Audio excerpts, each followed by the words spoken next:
Most Americans drink beer without ever reading what is actually in the glass. The industry counts on that. And they have good reason to, because what is inside a lot of beer is not what you would expect, and the labeling rules guarantee you will never know unless you do the research yourself. In the United States, beer is regulated by the Alcohol and Tobacco Tax and Trade Bureau, not the FDA. That means breweries are not required to list ingredients on the label at all, not one. You can pick up a can of Budweiser, Coors Light, Miller Lite, Corona, or Bud Light, some of the most popular beers in America, and find absolutely no information about what you are about to consume.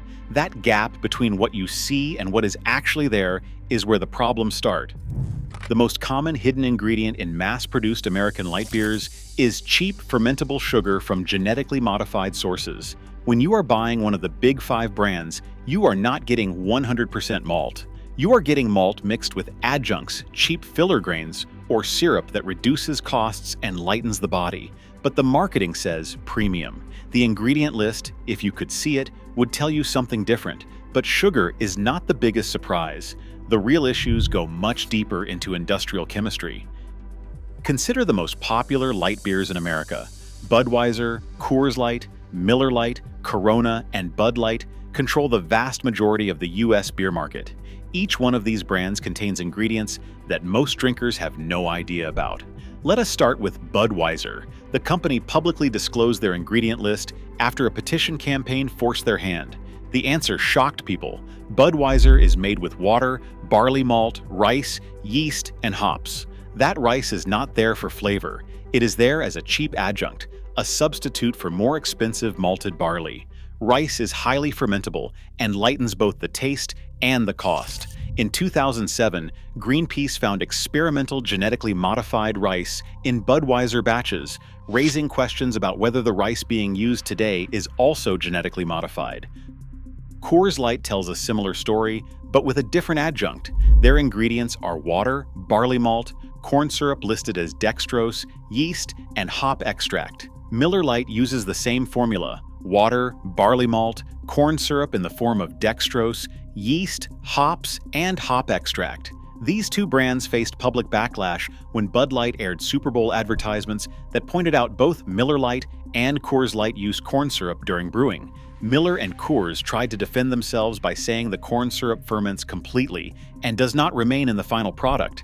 But the fact remains, they are using corn-derived sugar as a fermentation aid, and almost all corn grown in America is genetically modified.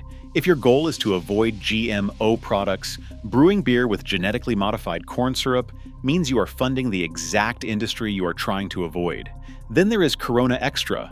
Corona officially lists their ingredients as water, barley malt, non-malted cereals, and hops. But third-party research reveals the fuller picture. According to sources tracking Corona's actual ingredients, Corona Extra contains barley malt, corn, hops, yeast, ascorbic acid, vitamin C, used as a preservative, and propylene glycol alginate. That last one is the same FOAM stabilizer used in other mass-produced beers. Speaking of propylene glycol alginate, this is where all 5 of these brands have something in common. PGA, as it's known in the industry, is a chemical derived from seaweed that has been chemically modified. It is used as a FOAM stabilizer to create and maintain a stable foam head in beer. It is not there because the brewing process created excellent foam naturally. It is there because without it, the foam would collapse. It is a chemical solution to a manufacturing problem. Breweries use it to make beer look more appealing on the shelf and in the glass, but it is a shortcut born from cost-cutting, not quality. This same principle applies to caramel coloring, which appears in many mass-produced beers. Dark or amber beers are often made to look darker and richer than they actually are through industrial caramel coloring. This is not caramel from sugar. It is produced by heating carbohydrates with ammonia under pressure. Some formulations of this coloring contain a compound called 4-methylimidazole. The International Agency for Research on Cancer classified it as a Class 2B compound, meaning it is possibly carcinogenic to humans. The US FDA still considers it safe at current use levels, but California has listed it as a potential carcinogen.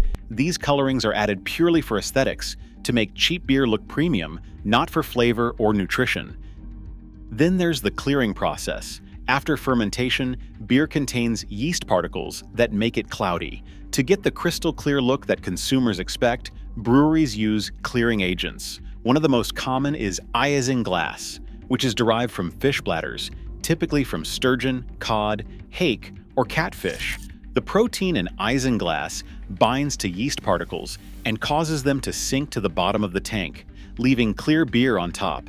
But here is the problem that affects millions of drinkers. Breweries are not required to disclose isinglass on the label. Many vegetarians and vegans drink beer made with isinglass without knowing it contains an animal byproduct. They are unknowingly consuming fish because the industry is not required to tell them. Corona also uses light-stable hop extracts, which are chemically modified to resist UV damage. This allows Corona to be packaged in clear or green bottles that offer zero natural protection from sunlight. Without this chemical modification, UV light would degrade the hops and create an off flavor called skunked beer. But instead of using brown bottles, the traditional solution, Corona and some other mass-produced brands use chemically engineered hops to solve a problem that should not exist in the first place. This all raises an obvious question. If major beer brands are using these ingredients, why are they not on the label? The answer is regulatory loopholes. The TTB does not require ingredient disclosure on beer labels. Breweries are only required to list certain additives in specific cases, and many industrial chemicals fall into gray areas. There is no mandate for transparency, so there is no transparency.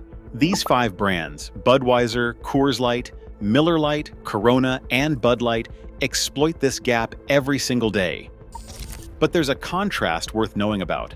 In Germany, beer production is governed by the Reinheitsgebot, the beer purity law.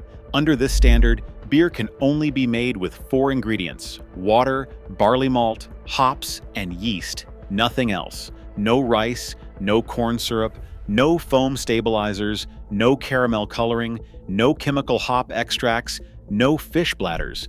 German beers imported into the United States often comply with this standard because they're made under German law, not American law. Breweries like Spaten and Bitburger operate under these restrictions in their home market, so their exported beers follow the same formula. This isn't just a German thing. Some American craft breweries have chosen to adopt similar standards on their own. Sierra Nevada, for example, uses a simple ingredient list: water, malted barley, whole cone hops, and yeast. No adjuncts, no additives. Sam Adams Boston Lager consists of just 4 ingredients: water, 2-row malt, Bavarian hops, and lager yeast. No corn syrup, no rice, no stabilizers, no clearing agents. These breweries prove that you don't need industrial chemicals to make beer that people want to drink. You choose to use them because they're cheaper and faster. There's one more choice available to consumers that reduces the need for many of these chemical shortcuts: unfiltered beer. When beer remains unfiltered, the yeast and protein particles stay in suspension, giving the beer a naturally cloudy appearance. This eliminates the need for clearing agents like isinglass. Unfiltered beers also retain more of their natural proteins and yeast nutrients, which some beer drinkers prefer. The trade-off is a less clear appearance, but that is a choice, not a necessity. The difference between these options is not subtle. On one side, you have beers made with 4 ingredients and no chemical additions.